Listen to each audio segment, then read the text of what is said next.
with another rendition of Tillis mistakes. And this game was played in 2005, the Headland City Championship. I was white, playing against Jeff Rizzo. At the time, I was around 1600 and he was around 1700. And one of the interesting facts about this game is in 2005, they didn't have re-rates in the USCF system. And for some reason, the tournament director submitted this tournament twice. This is the only time I've ever seen this happen, and it was never corrected in the system, and I think it's too far at this point to be corrected. So when the tournament director rated this entire tournament twice, all the players had to agree to it in order for it to be rated. So this is my only double K event. And thankfully, I was one of the participants who tied for first. This was the final game of the tournament. And we end up making a draw. But overall, a game that even today looking at, I'm not satisfied for a number of reasons. So let's go ahead and jump in and learn from Tillis' mistakes. So e4. My opponent plays the Alekhine. And it's kind of interesting because I believe this was my first tournament game with or against the Alekhine. Let's go ahead and say it is, because I do not recall a time that I faced this previously. And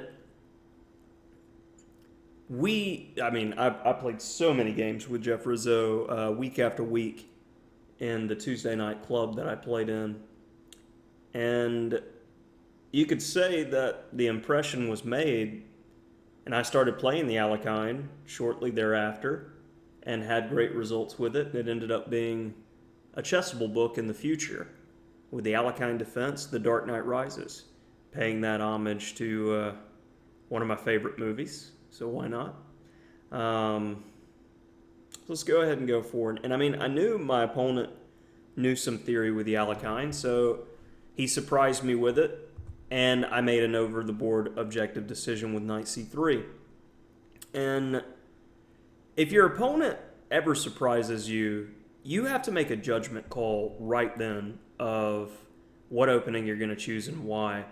And typically, if it can be a very sharp or aggressive opening or a very technical opening, going towards the route of solid and safe is normally what I would do.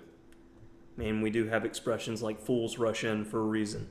Just saying. I don't know if that applies to everybody here, but that's my 2 cents. My opponent plays what I consider the most accurate move in my Alekhine book, d5. And after e5, he went with a move that I consider substandard in the position with d4. Much better is knight d7. And I used to be intimidated by these lines with e6, but as it turns out, black is not only completely fine, but can be winning in a lot of these situations if white even has the slightest misstep, as can be seen in my course on Chessable. So after e5, d4, we're going to get a liquidated position quite quickly, and I think only white can really have any claim to an advantage as the dust settles, as we'll see. So takes, and in the main game, I played f takes e7. Much more accurate is to go takes. We trade off the ladies. White gets castled queenside. Already, we can see that white has no pawn deficiencies on either wing. Black, on the other hand, has the isolated h-pawn and kind of the snaggletooth pawn structure with the f7 and h7 pawns. So knight c6 and knight f3. And white's carrying some edge here. I'm not quite sure where the black king is going. And, we've got open files for our rooks. We have easy development. We can start probing in the position. But in the main game, I played fd7. And after takes, you do have the option here to go bishop takes and then queen h5. And I feel that this position is dynamically equal, but I mean, just reason is going to support white here. Being nettlesome and putting pressure on your opponent is definitely a way to go if you're looking to win. But I think this was the first time I had played my opponent, and you know, when you're feeling somebody's game out, you err on the side of caution. And I trade queens and just simply bishop c3, bishop d3, and our bishops are getting on good squares. And here's a key moment, and this is a typical mistake for the level that I was at that time period. This is a 1600 level mistake, I would say. I want to castle queenside, but I'm worried about my a2 pawn. I'm also worried about knight or bishop to b4. So a3 is played in the game. But the fact of the matter is there's absolutely nothing to worry about. Simply castle. Because for one, if he takes on a2, after b3, check, we just go king d2 with the idea of rook a1 and the bishop's trapped.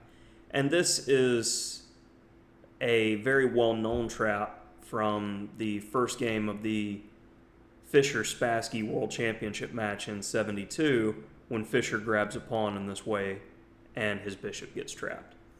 So, I mean, at that time period, I'd only been playing chess for about a year and a half and had not studied any classics or worked with any players who would introduce me to those types of ideas or games. So, didn't know that one. Hopefully you do now. a3. My opponent goes bishop d5. I'm not worried about him taking on f3 because the bishops are slicing in the position, and if he captures on f3, I'm going to be able to use the g-file and probably push these double pawns forward and have some sort of attack. So h6 waiting around. Say okay. He takes. Check to shut it down. I can appreciate that. And then this next move is an absolutely terrible move. I hate it to my core. It disgusts me. You have the bishop pair in an open position. Why in the world would you play bishop d2 saying let's trade bishops? No. Just play king b1, keep the bishop pair. I'm probably going to double rooks on the g-file and try to push like f4 or h4. I mean, even if I just went rook g1 and h4, if he takes, I have rook takes g7 with the windmill, and it's going to be just devastating. So I consider this move bishop d2 just ridiculous. And I mean, even with the trades, it should be noted that it's still an open position, and the bishop is still better than that knight. Even with the double pawns, white should be in good shape here. But there's no reason to trade good pieces for bad pieces. Definitely an important theme. And my opponent goes, you know what? I understand your pain. I don't want your bishop here. I'm going to go back. I find a good square for my b. And nice little tactical move. Can't grab the b7 pawn because of rook b8, and my b2 pawn falls. So I go with rook g1, just keeping an eye on key squares. Rook d7. And I should be in really good shape here, as all of white's pieces are active and only black's bishop on f6 has activity. So I should have some very reasonable pull here if I don't screw it up. And in this position, I should definitely go rook b7 with this idea of doubling. And we have this nice rook takes e7 idea and bishop takes if he tries to stop us from doubling. So rook fe8, I go f4. Definitely had better. And then rook c7. Now all my pieces are just in excellent shape. After knight d5, grab, That pawn's going nowhere. And we trade down into this rook and pawn ending. And this, I felt, was very instructive because white should be easily winning here.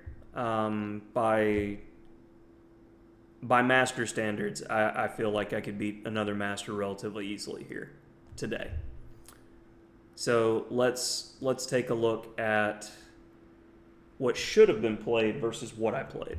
Like, I played rook e4 in the game, and let's look at another line. Rook d7, and understand the activity of the rook is worth as much as, say, one of the pawns.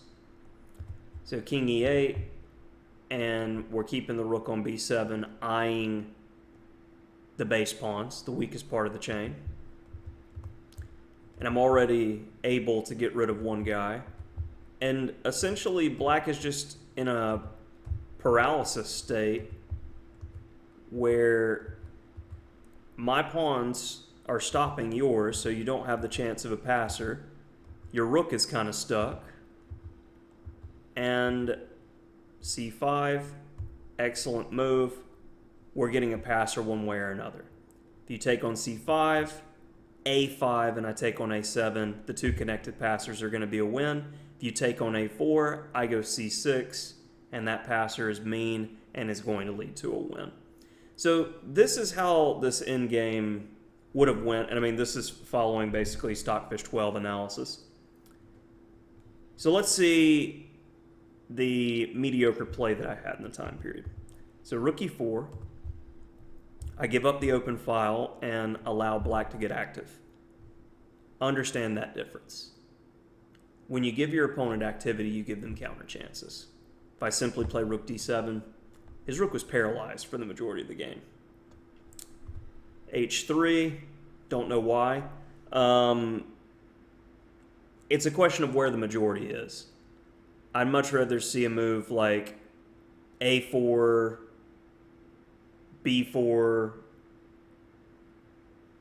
I mean, even c4, and allow him to go after the h-pawn while you're creating a passer. Play with your majority. h3, I mean, it even breaks up with, if we go to a king and pawn endgame, Steinitz rule. I may need that pawn on h2. You don't know if you need to move it once or twice to pass the tempo in king and pawn endgames. So rook d5, rook h5, and my rook is now in a passive position and his is in an active position.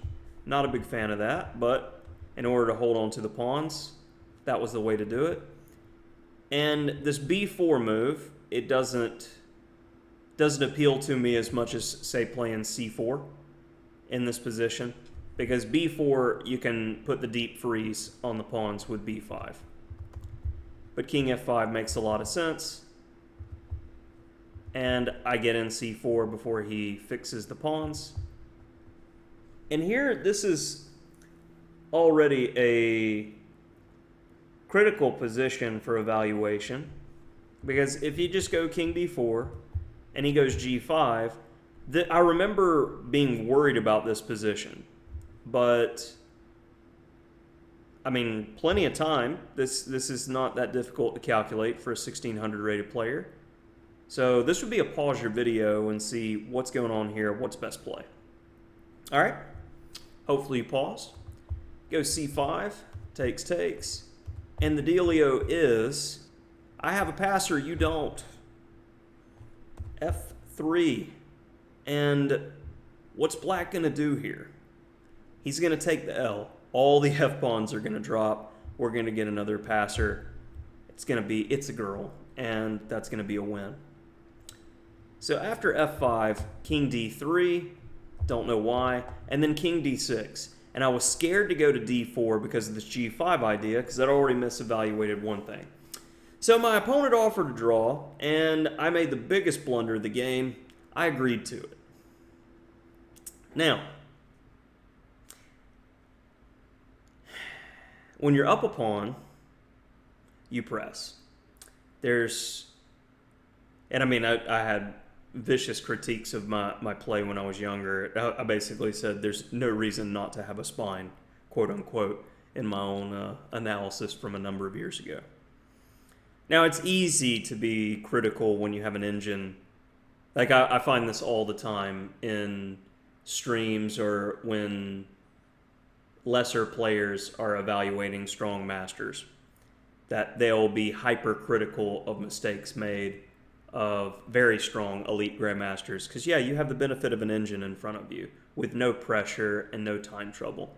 Like, I hate to see it in Endgame books when an author will go, well, this is an elementary ending that, Grishuk messed up. And I'm going, well, there's a reason Grishuk is one of the best players in the world, and something tells me he was in absolutely wicked time trouble with only a few seconds left when you have this type of endgame, and that's why the mistakes happen. So it's not that he couldn't do it. It's that, anybody in the world, you try doing a complex ending with a few seconds, or you see ghosts in my case. So the mistake that I made here was not taking my time, being impulsive, and not fully evaluating the consequences of G5. So I agreed to the draw, but you're up a pawn. And this is what should have happened if the game continued as we move forward. King d4, g5, create that passed pawn. And as we've seen in the similar variation, we'll say if king e6, king c4, and we get this control of the key squares. And I love how we're able to waste all the tempi. And we're making this progress by triangulating, and then we get the B pawn, or the A pawn rather. I love that. And if king c6, king e5, and this is going to be a win with the two outside passers. Work is still going to need to be done, but with the rook covering the A pawn and the F pawn, there's nothing to worry about, as my king's probably going to be checked a few times. So we come back in here, and then we start pressing with the H pawn over time with the king until it's a girl. So, major takeaways from this type of game. Surprise in the opening. You shouldn't let a surprise in the opening rattle you. You need to be objective and make a decision that you're confident in. Don't move until you're confident. If you have to use some time in the opening, it's fine. Next point. Don't trade off your bishop pair in an open position. Another point. If your opponent offers you a draw, I'm a firm believer in Kasparov's philosophy about draw offers. If your opponent offers you a draw from a worse position, it's considered begging. Period. Philosophically, the only time a draw should be offered, and this is from Kasparov's perspective, is when you are in the superior position, but you do not feel you have enough to win. Otherwise, you should want to play chess and you should want to play on. And if I was analyzing this game now, and this was one of my students who played white, I would objectively say that I was disappointed in them not fighting on in the position. And I would definitely say that of myself in the final position where a draw was agreed. It's a pawn up. And worst case scenario, I give the pawn back, and black has a bad pawn structure, and it's a win anyway. So, definitely could have done better in that game. Hopefully it's instructive for you guys.